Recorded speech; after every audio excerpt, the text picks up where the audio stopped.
My name is Octavia Chen Siyu. My student number is S0641037.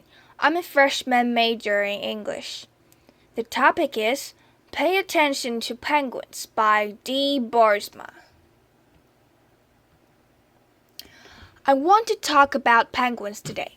But first, I want to start by saying that we need a new operating system for the oceans and for the earth. When I came to the Galapagos 40 years ago, there were 3,000 people that lived in the Galapagos. Now there are over 30,000. There were 2 jeeps on Santa Cruz.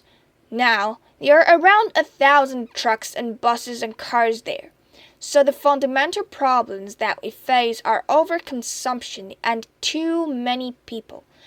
It's the same problem in Galapagos, except, obviously, it's worse here, in some ways, than other places.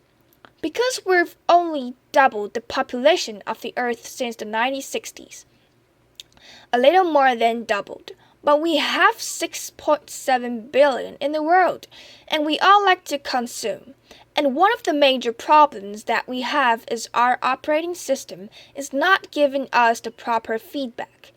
We're not paying the true environmental cost of our actions. And when I came at age 22 to live on Fernandina, let me just say that I had never camped before. I had never lived alone for any period of time, and I'd never slept with sea lions snoring next to me all night. But moreover, I never lived on an uninhabited island. Punta Esperanza is where I lived for over a year, and we call it uninhabited because there are no people there. But it's alive with life. It's hardly uninhabited. So a lot has happened in the last 40 years. And what I learned when I came to the Galapagos is the importance of wild places, wild things, circling wildlife, and the amazing qualities that penguins have. Penguins are real athletes. They can swim 173 kilometers in a day. They can swim at the same speed day and night. That's faster than any Olympic swimmer. I mean, they can do like 7 kilometers an hour and sustain it. But what is really amazing because of this deepness here, emperor penguins can go down more than 500 meters and they can hold their breath for 23 minutes. Magellanic penguins, the ones that I work on, they can dive to about 90 meters and they can stay down for about 4.6 minutes. Humans, without fins, 90 meters, 3.5 minutes. And I doubt anybody in this room could really hold their breath for 3.5 minutes. You have to train to be able to do that. So penguins are amazing athletes. The other thing is, I've never met anybody that really doesn't say that they like penguins. They're comical, they walk upright, and of course, they're diligent. And more importantly, they're well dressed. So they have all the criteria that people normally like. But scientifically, they're amazing because they're sentinels. They tell us about our world in a lot of different ways, and particularly the ocean. This is a picture of Galapagos penguin that's on the front of a little zodiac here in the Galapagos. And that's what I came to study. I thought I was going to study the social behavior of Galapagos penguins, but you already know penguins are rare. These are the rarest penguins in the world. Why I thought I was going to be able to do that? I don't know, but the population has changed dramatically since I was first here. When I counted penguins for the first time and tried to do a census, we just counted all the individuals' beaks that we could around all these islands. We counted around 2,000, so I don't know how many penguins there really are, but I know I can count 2,000. If you go and do it now, the national parks count about 500, so we have a quarter of the penguins that we did 40 years ago, and this is true of most of our living systems. We have less than we had before, and most of them are in fairly steep decline. And I want to just show you a little bit about why. brain. That's a penguin brain to tell you that it's important to pay attention to penguins. Most important of all, I didn't know what that was the first time I heard it. And you can imagine sleeping on Fernandina your first night there and you hear this lonesome, plentiful call. I fell in love with penguins, and it certainly has changed the rest of my life. What I found out I was studying is really the difference in how the Galapagos changes, the most extreme variation. You've heard about these El Ninos, but this is the extreme that penguins all over the world have to adapt to. This is a cold water event called La Nina, where it's blue and it's green. It means the water is really cold. And so you can see this current coming up. In this case, the Humboldt current that comes all the way out to the Galapagos Islands, and this deep undersea current, the Corm whale current, that upwells around the Galapagos. That brings all the nutrients. When this is cold in the Galapagos, it's rich and there's plenty of food for everyone. When we have extreme El Nino events, you see all this red, and you see no green out here around the Galapagos. That means that there's no upwelling, and there's basically no food. So it's a real desert for not only for the penguins and the sea lions and the marine iguanas. Things die when there's no food. But we didn't even know that affected the Galapagos when I went to study penguins. And you can imagine being on an island hoping you're going to see penguins, and you're in the middle of an El Nino event and there are no penguins. They're not breeding. They're not even around.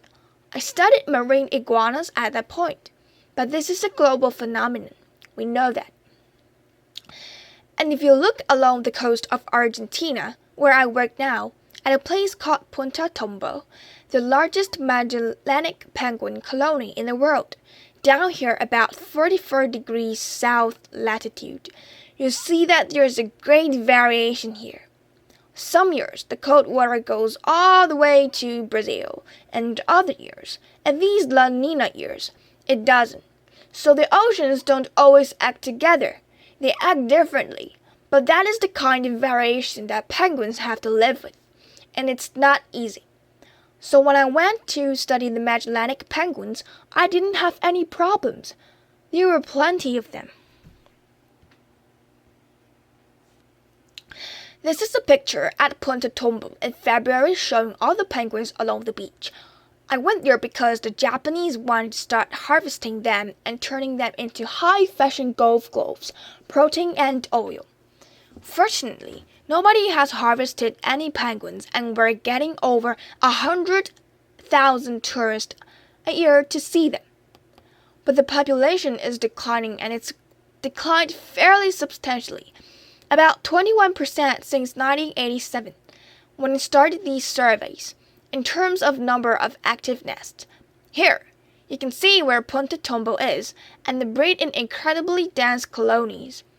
We know this because of long-term science, because we have long-term studies here, and science is important in informing decision makers, and also in changing how we do and knowing the direction of change that we're going on.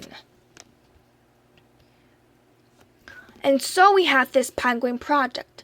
The Wildlife Conservation Society has funded me along with a lot of individuals over the last 27 years to be able to produce these kinds of maps. And also, we know that it's not only Galapagos penguins that are in trouble, but Magellanics and many other species of penguins. And so we have started a global penguin society to try to focus on the real plight of penguins. This is one of the plights of penguins. Oil population. Penguins don't like oil, and they don't like to swim through oil.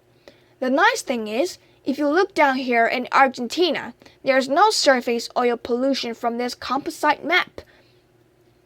But in fact, when we went to Argentina, penguins were often found totally covered in oil. So they were just minding their own business. They ended up swimming through ballast water that had oil in it. Because when tankers carry oil, they have to have ballast at some point. So when they're empty, they have the ballast water in there. When they come back, they actually dump this oil ballast water into the ocean. Why do they do that? Because it's cheaper. Because they don't pay the real environmental cost. We usually don't, and we want to start getting the accounting system right so we can pay the real cost. At first, the Argentina government said, "No, there's no way. You can't find oiled penguins in Argentina. We have laws, and we can't have illegal dumping. It's against the law." So we ended up spending 9 years convincing the government that there were lots of oiled penguins.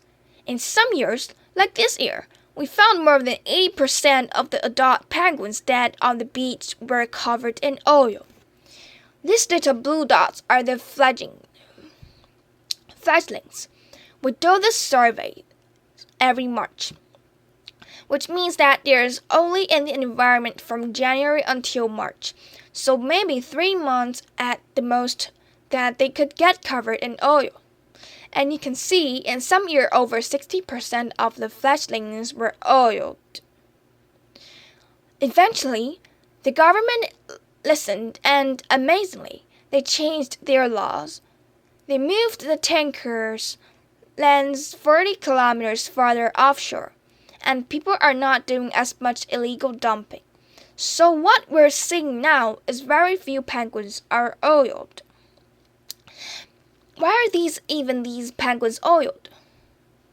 Because we've solved the problems in Chubut province, which is like a state in Argentina where Punta Tobo is. So that's about 1,000 kilometers of coastline. But we haven't solved the problem in northern Argentina, Uruguay, and Brazil. So now I want to show you that penguins are affected. I'm just going to talk about 2 things. This is the climate change. Now this has really been a fun study because I put satellite tags on the back of these Atlantic penguins. Try to convince donors to give you a couple $1,000s to glue a satellite tag on the back of penguins. But we've been doing this now for more than a decade to learn where they go. We thought we needed a marine protected area of about 30 kilometers, and then we put a satellite tag on the back of a penguin, and what the penguins show us. And these are all the little dots from where the penguins' positions were for penguins in incubation in 2003. And what you see is some of these individuals are going 800 kilometers away from their nest. So that means as their mate is sitting on the nest incubating the eggs, the other one is out there foraging. And the longer they have to stay alone, the worse condition the mate is in when the mate comes back. And of course, all of these then leads to a vicious cycle, and you can't raise a lot of chicks. Here you see in 2003. These are all the dots of where the penguins are. They are raising a little over a half of a chick. Here you can see in 2006, they raised almost 3/4 of a chick per nest. And you can see that they are closer to Punta Tombo. They're not going as far away. This past year, in 2009, you can see that they are now raising about 1/4 of a chick. And some of these individuals are going more than 900 kilometers away from their nest. So it's kind of like you having a job in Chicago and then you get transferred to St. Louis and your mate is not happy about this because you've got to pay airfare because you're gone longer. The same thing is true for penguins as well. And they're going about, on average now, 40 kilometers farther than they did a decade ago. We need to be able to get information out to the general public. And so we started a publication with the Society for Conservation that we think presents cutting-edge science in a new, novel way. Because we have reporters that are good writers that actually can distill the information and make it accessible to the general public. So if you're interested in cutting-edge science and smarter conservation, you should join with our 11 partners. Some of them here in this room, like the Nature Conservancy. And look at this magazine because we need to get information out about conversation to the general public. Lastly, I want to say that all of you probably have had some relationship at some time in your life with a dog, a cat, some sort of pet, and you recognize that those are individuals, and some of you consider them almost part of your family. If you had a relationship with a penguin, you'd see it in the same sort of way. They're amazing creatures that really change how you view the world because they're not that different from us. They're trying to make a living. They're trying to raise their offspring. They're trying to get on and survive in the world. This is Turbo, the penguin. Turbo's never been fed. He hasn't got his name because he started standing under my diesel truck, a turbo truck, so we named him Turbo. Turbo has taken to knocking on the door with his beak. We let him in and comes in here.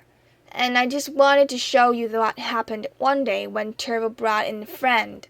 So this is Turbo. He's coming up to one of my graduate students and flip her patting, which he would do to a female penguin. And you can see he's not trying to bite. This guy has never been in before and he's trying to figure out, what's going on? What is this guy doing? This is really pretty weird, and you'll see soon that my graduate student. And you see, Turbo's pretty intent on his flipper patting, and now he's looking at the other guy, saying, "You're really weird, and now look at this, not friendly." So penguins really differ in their personalities just like our dogs and our cats. We're also trying to collect our information because more technologically literate. So we're trying to put that in computers in the field. And penguins are always involved in helping us or not helping us in one way or another. This is a radio frequency ID system. You put a little piece of rice in the foot of a penguin that has a barcode, so it tells you who it is. It walks over the pet, and you know who it is. Okay, so here are a few penguins coming in. See? This one's coming back to its nest. They're all coming in at this time, walking across there, just kind of leisurely coming in. Here's a female that's in a hurry. She's got food. She's really rushing back because it's hot. She's trying to feed her chicks. And then there's another fellow that will leisurely come by. Look how fat he is. He's walking back to feed his chicks. Then I realized that they're playing king of the box. This is my box up here, and this is the system that works. You can see this penguin. He goes over. He looks at those wires. Does not like that wire. He unplugs the wire. We have no data. Laughter. So they really are pretty amazing creatures. Okay, most important thing is, only you can change yourself, and only you can change the world and make it better, for people as well as penguins. So, thank you very much. Applause.